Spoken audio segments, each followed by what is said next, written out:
welcome to a very small club of British boxers who have enough money where they don't have to box, they don't have to have a job. They can sit on a beach for the rest of their life and they're comfortable. So with that being said, I ask myself, what are his motivations going into his second fight? He beat me the first time round, plain and simple. He got the victory, his hand was raised, my corner threw in the towel, he won the fight.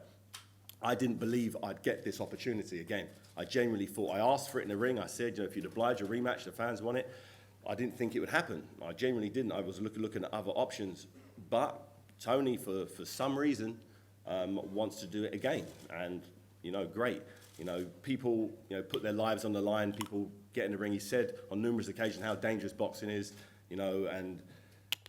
people rob banks to secure their family. They put their life on it. They could get shot in the bank. They could go to prison forever, but they do it to secure their family. That's a genuine reason people rob banks. And when you when you rob the bank once, do you go back to the same bank again? When your family is secured, do you go back to the same bank just to get a little bit more money? Maybe. Or is his hatred so bad for the clerk behind the desk that he wants to rob some more money? Maybe. Maybe it is. And if it is, when we're in the ring, when we're going toe-to-toe, is his desire to secure his family, which he's done now, as strong as him wanting to beat me? I don't know. This is up in the air. Nobody knows. Only people tuning in on December 17th will find out. I know what my motivations are. They're for revenge. I want to be the best fighter in the world at heavyweight. He's said clearly he doesn't want to fight Anthony Joshua. He doesn't want to fight Deontay Wilder because he doesn't believe he's big enough. So I just keep asking myself, why go back into the lion's den, and do it again? Maybe it's for the fans. Maybe he loves the fans that much. He's going to put everything back on the line again. But once you rob a bank once, they get extra security cameras. They get extra security guards. They might move the safe. And if you're that confident you can rob a bank twice, well, good luck to you. But I will not allow Tony Bellew to hear the final bell. Will not allow this to happen.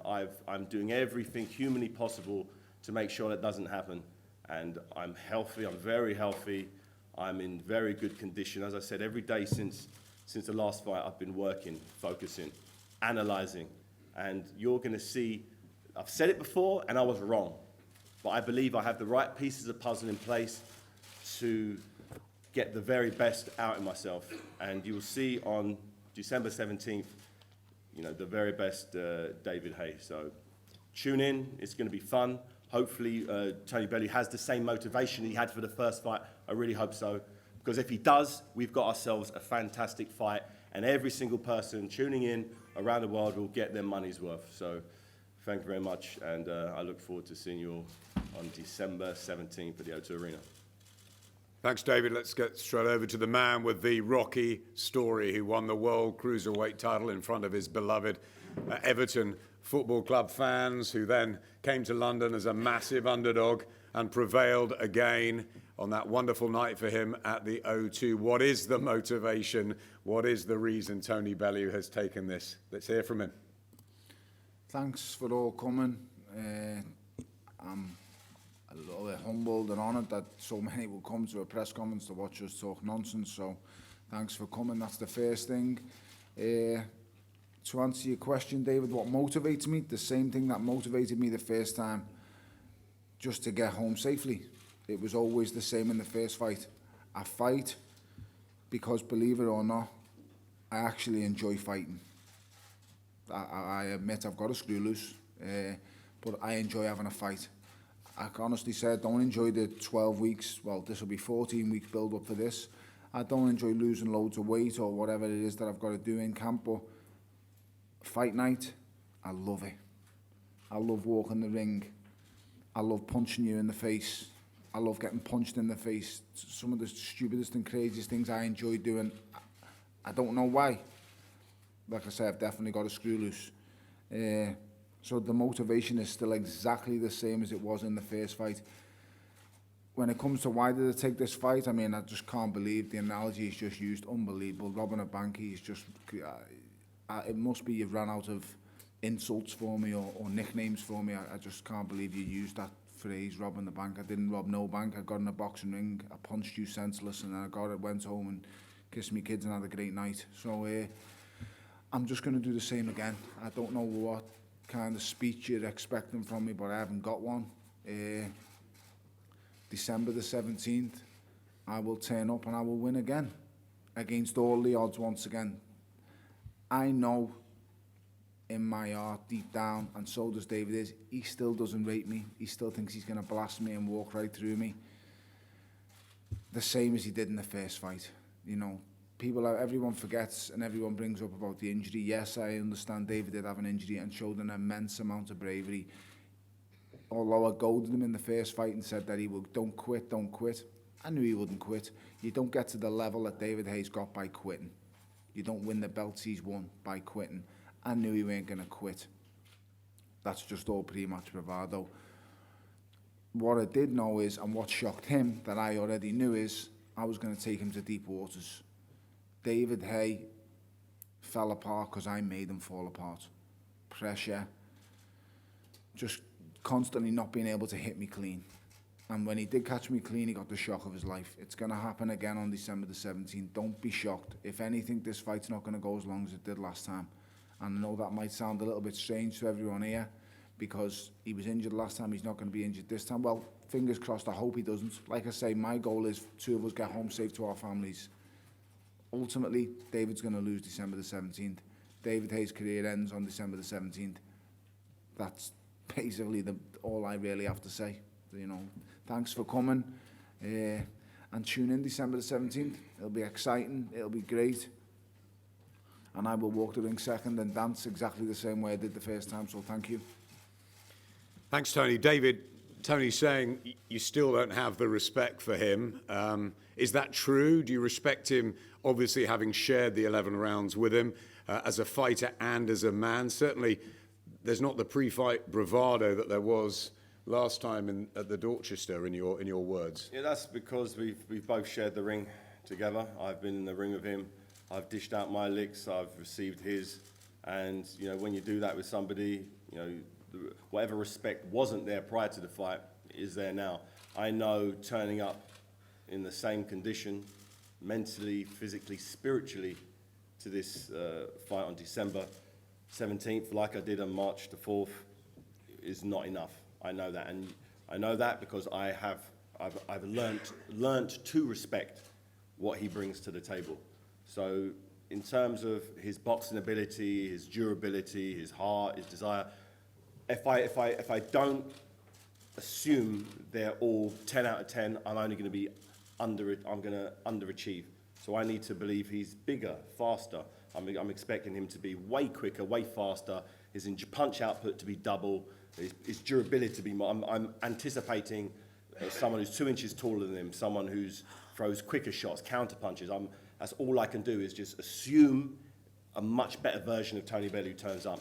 And I believe if that does happen, I'll still be victorious on December 17th. But in terms of respect, yes, the respect's there. It has to be there. All you need to do is watch the first fight, and you realise after the fight, the respect was there. Did you make a massive mistake last time underestimating him? I don't think I've underestimated people in the past, and I didn't train hard, for instance. I trained very hard for the last fight. You can see I wasn't blowing, I was in good condition. Maybe I just mentally wasn't, I don't know, maybe I wasn't mentally where I needed to be to get the best out of myself.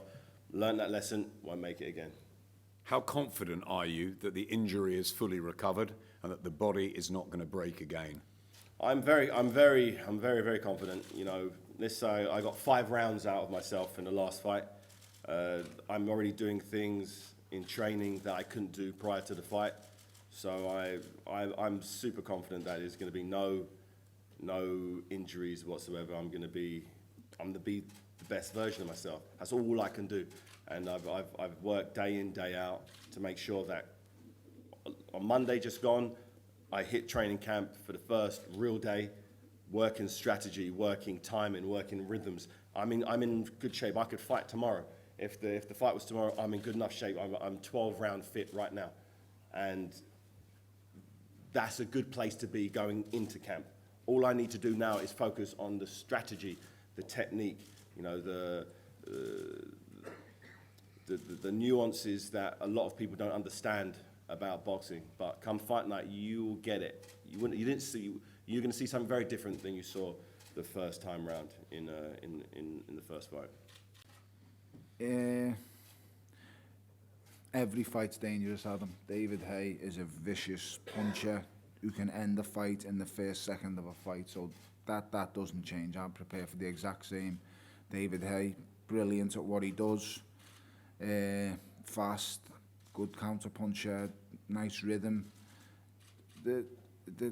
I'm facing a brilliant fighter. It's as simple as that. Very, very dangerous, very, very powerful. I know, and David knows deep down, that he doesn't rate me. So, you know, he just nearly said it then. He said he didn't underestimate me last time. He's just repeated it again. Well, last time you said I was the worst world champion in world boxing. Last time you said you would drill me to the floor and it would be pretty quick.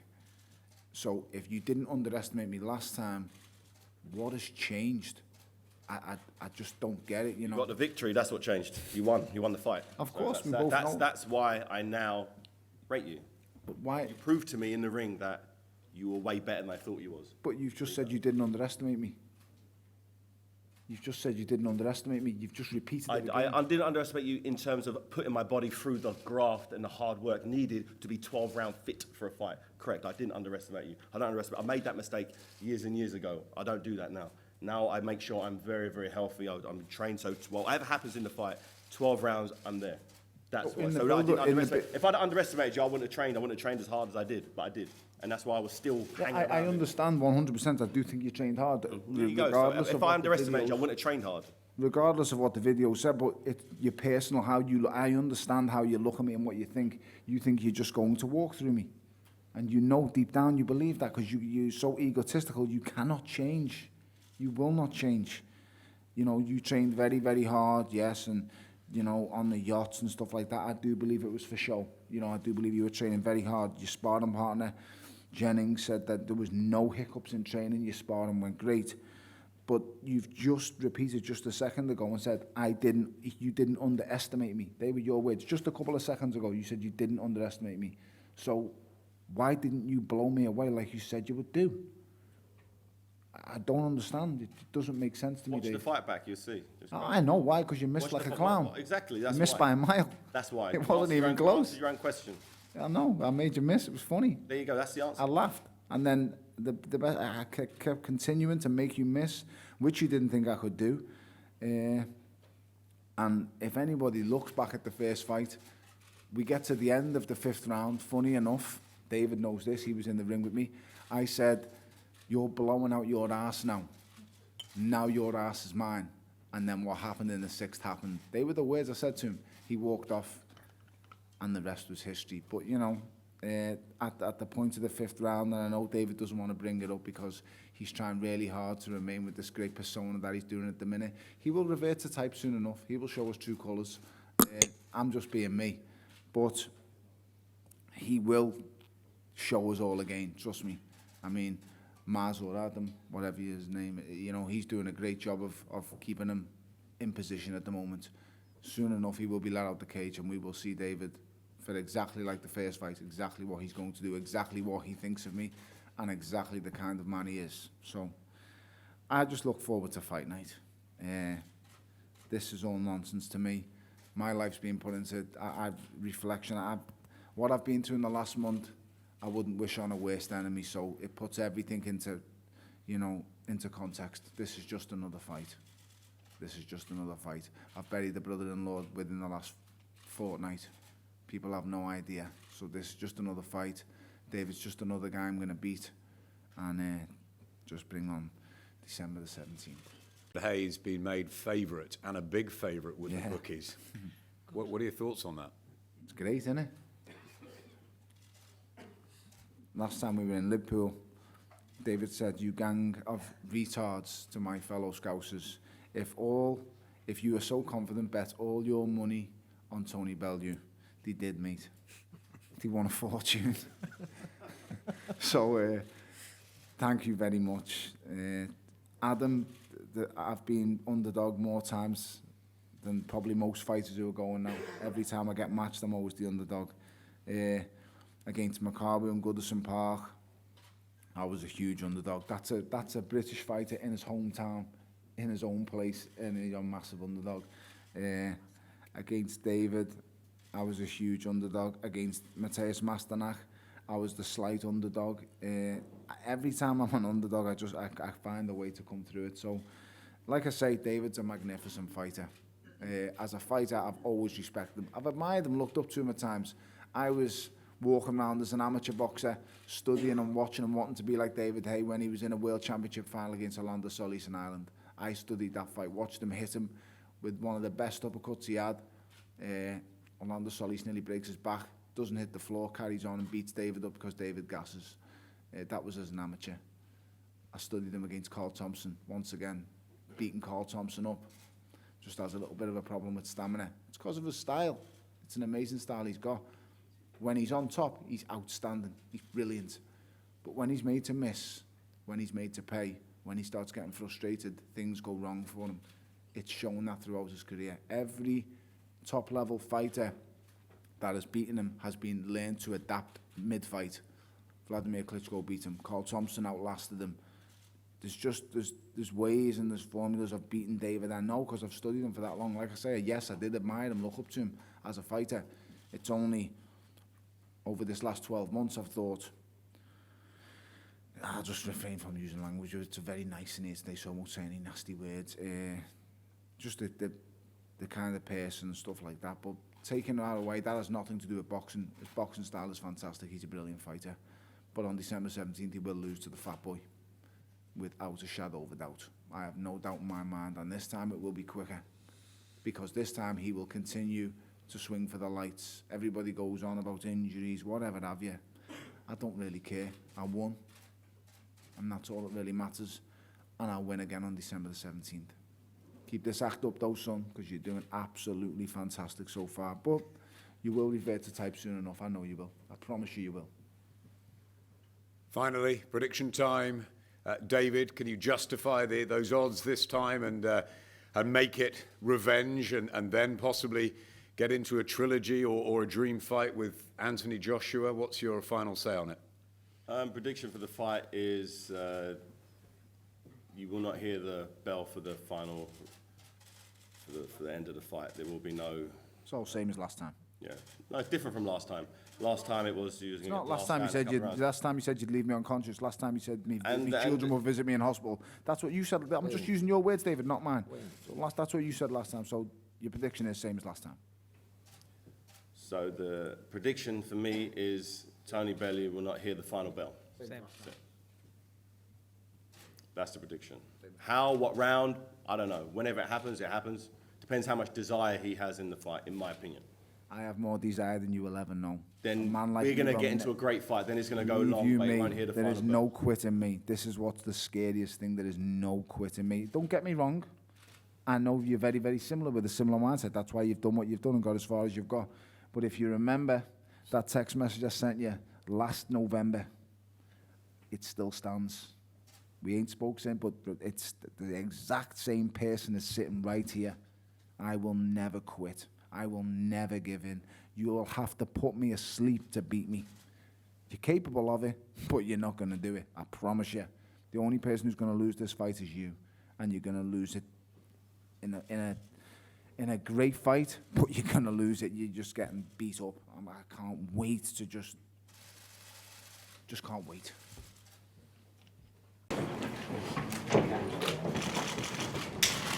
Stay here, guys, please. Stay, guys. Tony, David, stay in the middle, please. Guys, just wait. That's it.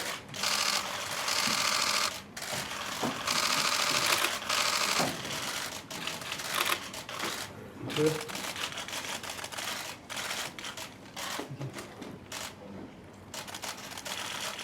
Tony, here, please.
Sorry, mate. I'm so sorry.